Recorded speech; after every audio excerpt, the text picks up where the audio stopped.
Iyi ndirimbo yitwa Tsunami ni indirimbo imaze kurebwa n'abantu barenga miliyoni 10 ku rubuga rwa YouTube mu gihe kingana n'amezi 7 igiye hanze. Iyi ndirimbo yitwa Tsunami ni indirimbo ikundwa n'abatari bake, by'umwihariko ikaba ifite n'amashusho meza cyane. Indirimbo yitwa Tsunami ni indirimbo yahinduriye ubuzima umuhanzi Run-Up, by'umwihariko muri kariyeri ye ya music cyangwa se yo gukora umuziki, kubera ko iyi ndirimbo yarebwe n'abarenga miliyoni 10 mu gihe kingana n'amezi 7.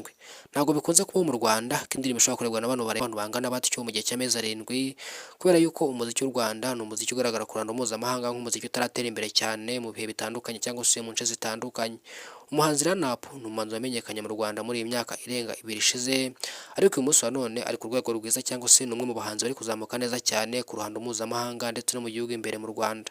Umuhanzi Run-Up nyuma y'uko aririmbye indirimbo yitwa Tsunami yamuhinduriye ubuzima, ikaba ari indirimbo yarebwe n'abatari bake ku rubuga rwa YouTube, kuri Spotify n'izindi mbuga zitandukanye zicuruzwaho umuziki. Umuhanzi Run-Up rero agomeje kugaragaza ko ari umuhanzi w'ubukombe, by'umwihariko mu Rwanda, kuko ngo ari guteguza indi ndirimbo agiye gushyira hanze mu gihe kiri imbere. Gusa ari no gutegurira abafana be alubumu azashyira hanze mu mpera z'uyu mwaka w'ibihumbi 2026. Gomeza ubane natwe kuri Taifa Rwanda, ukurikirana ibiganiro byacu umunsi ku munsi, umenye amakuru yacu n'ibindi bitandukanye, kugira ngo bikugeraho mu ba mbere, ukande subscribe kugira ngo ukurikirana umunsi ku munsi. Nitwa Elize Taifa, ndabashimiye cyane, Imana ibarinde.